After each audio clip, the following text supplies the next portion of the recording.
My name is Sarah Sanderson. Hi, my name is Marcus Johnson. When we met, I was a freshman in high school, so I was probably like 14 or 15. I was about 15, 16 when me and Sarah both met. How we actually originally met was through Marcus's sister, Misha, who was on the swim team with me. And when we would go to our super early, like 5 a.m. swim practices, he also had cross-country practice in the morning. So I would see him every morning at like 5 a.m. looking really beautiful.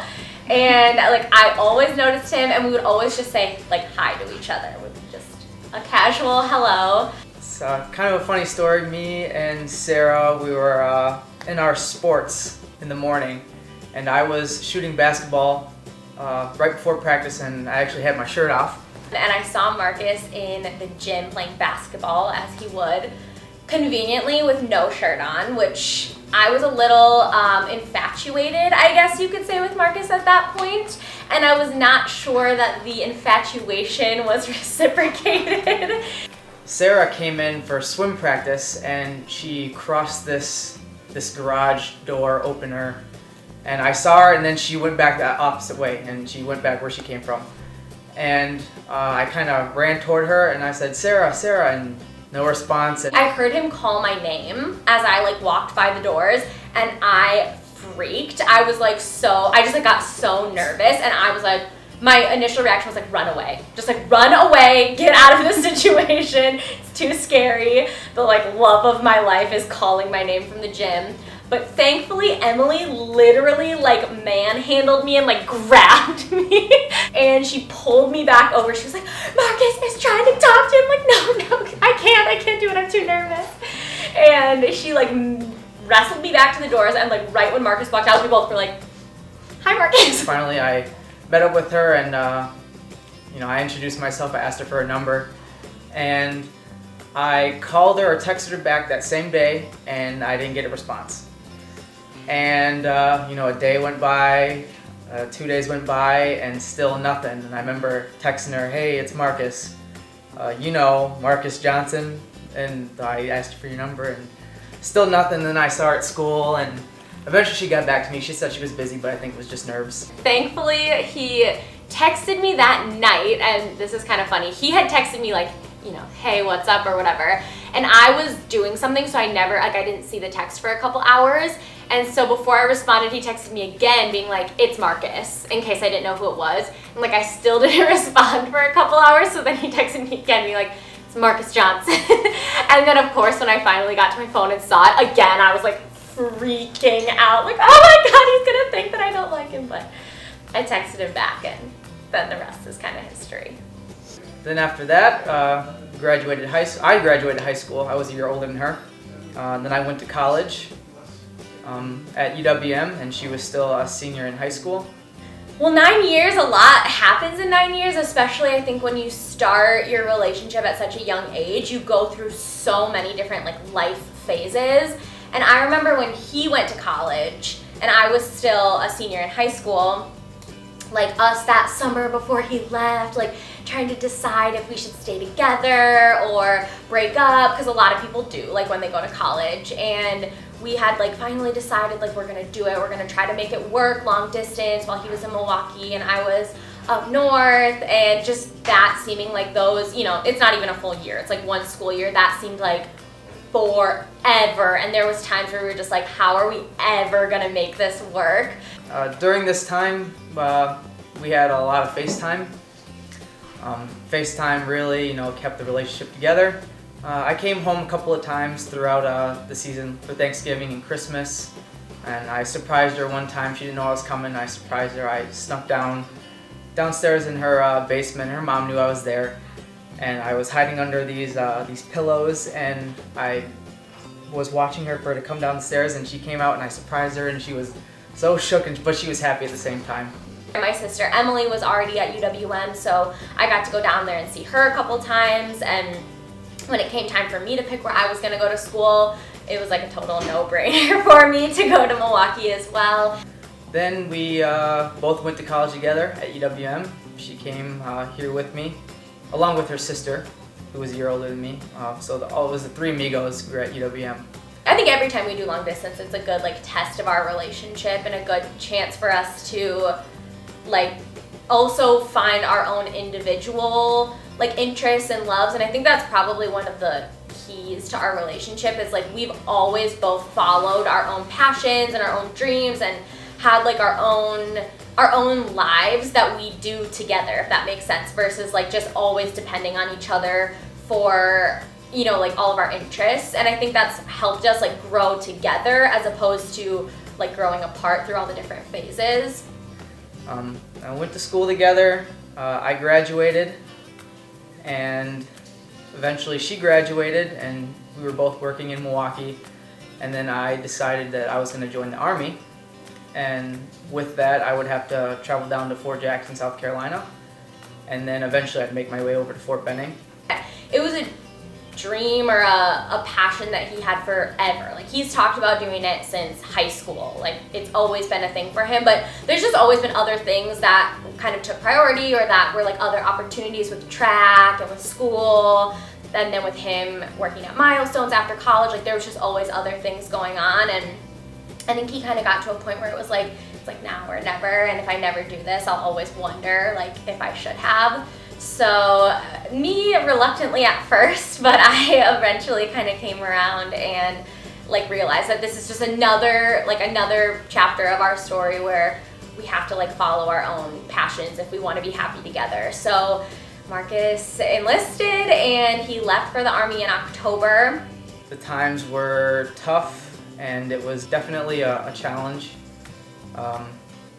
You know, just trying to keep in touch, especially during basic training where I had no communication. And he did the 2 months or whatever at basic where we had to go back to like writing letters, which was really full circle because we always used to write letters to each other in high school. And I have dozens of like long letters from high school. So it's kind of funny that now I have all these letters again from when he was at basic training for the Army. But now looking back, it's only 2 months, but 2 months without talking at all was just like so crazy. And thankfully I had like the best people in the world and my best friends Katie and Danielle to like really lean on during that time, and my sisters and my mom and whatever. But when he came back, I was like, okay, no, it's still like the same old Marcus. This is great. We can just continue like living our lives. It was during basic training, and I got to call my mom one week, and I was like, Mom, I'm gonna marry Sarah. Like I'm gonna marry her.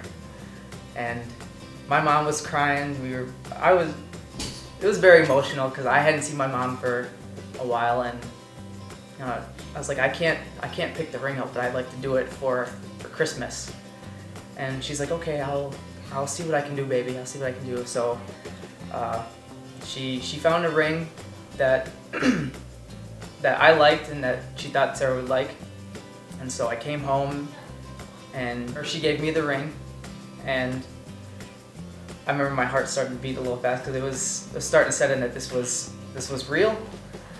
And we did a gift exchange, and everybody did their gift exchanges, and I had one final gift exchange, and it was for Sarah.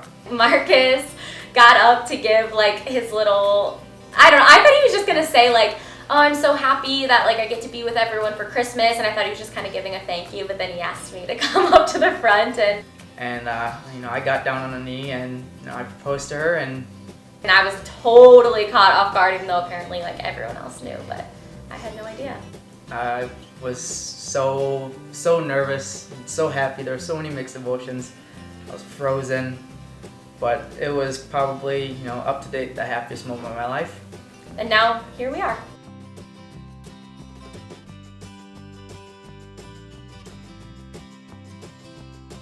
This like sounds so BS and like so corny, but Emily, my sister, can 100% attest to this.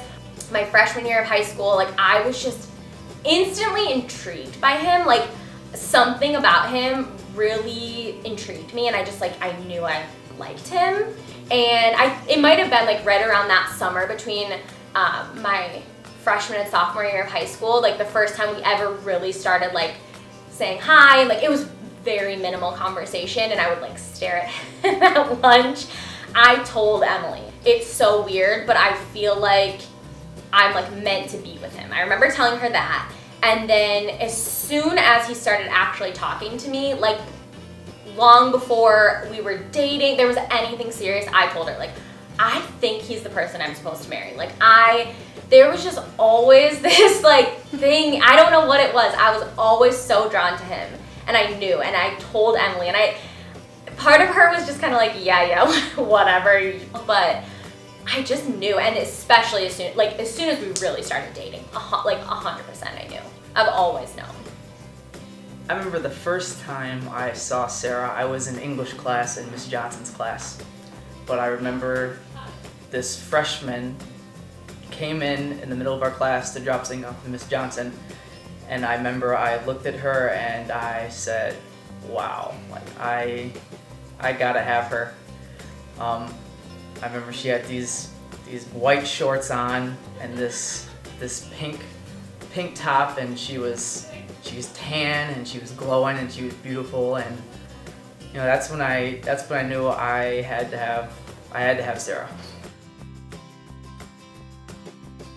There's a lot of things that I love about Marcus, but to me he's a very unique personality. Like, he's super super goofy and weird and has like this strangest, funniest sense of humor, but he also, like, he cares about the things that he cares about on like the deepest level. Throughout all of his, like, what other people I feel like know Marcus for is all of his accomplishments. Like, that's what is kind of like is Marcus to so many people.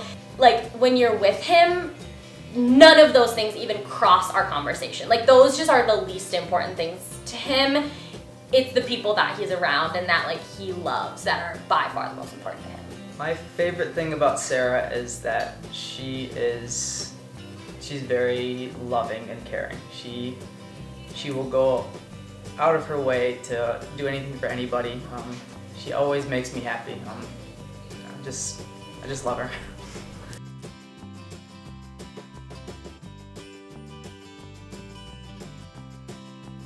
Okay, this is definitely mostly embarrassing for me, but when we were in college and we would share his little tiny dorm twin bed all the time, and one night I was just really tired or something, and I was having a dream, and I accidentally wet the bed.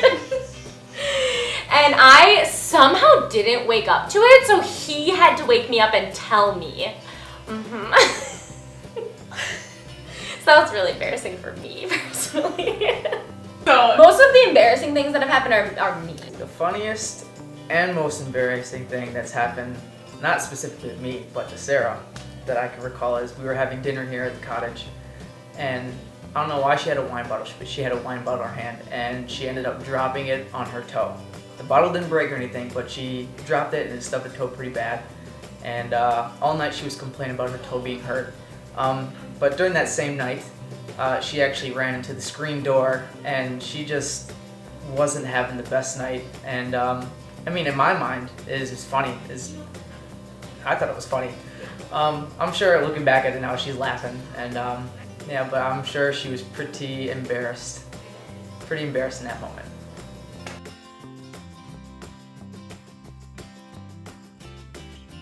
It used to be when I was trying to go to bed, and when Marcus thinks something is funny, he's like bawling his eyes out, crying, laughing at everything, and he'll be sitting at the time it was his iPad, now it'd be like his phone, scrolling through freaking dumb Facebook videos that I find not funny at all. Like, literally like crying on the floor laughing, and I'm like, please, it cannot be that funny while I'm like trying to sleep or like on the phone or something like that. So I think it's probably that. You know, there are a few pet peeves, but one of the biggest pet peeves is that no matter where I'm at, if I'm with her, I'm going to get hurt.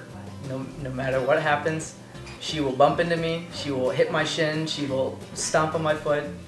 I don't know how it's gonna happen, but that day something's bound to happen. I'm gonna get hurt.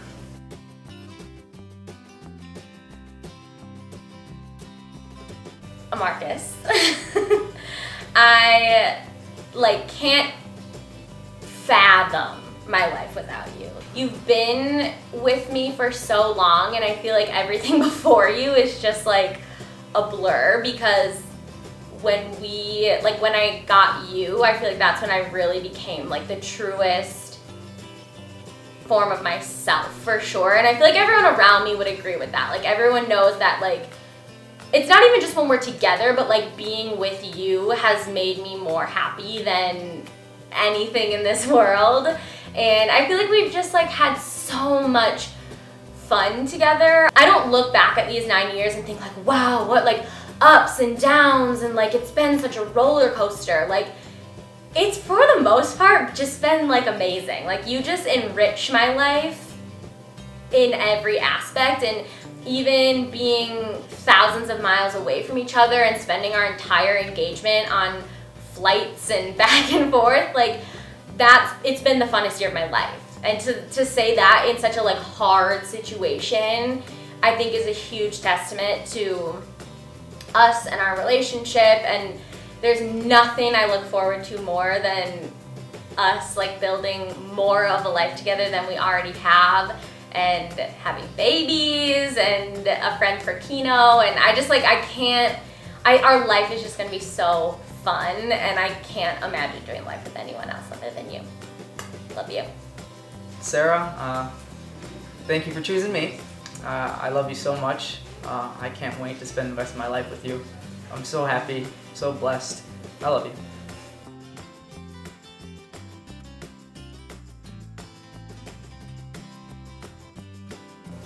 For me, I'm sure us, what's most exciting about the future is looking forward to, having a family.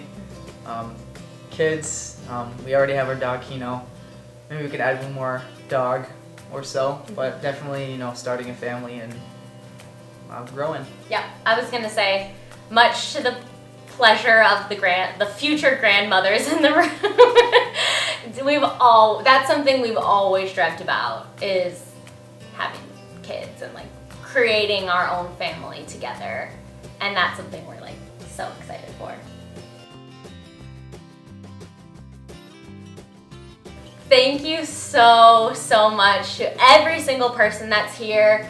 Every single person in this room is super important to Marcus and I, and has played a role in the last 9 years of our relationship, and we would never be where we are right now without every single one of you. So we can't thank you enough for making the trek in the snow and coming all the way up here to a place that's so important to us, and just for being there for us through our whole relationship, and I know for years and years and forever to come. Yeah, thank you guys so much. We really appreciate it.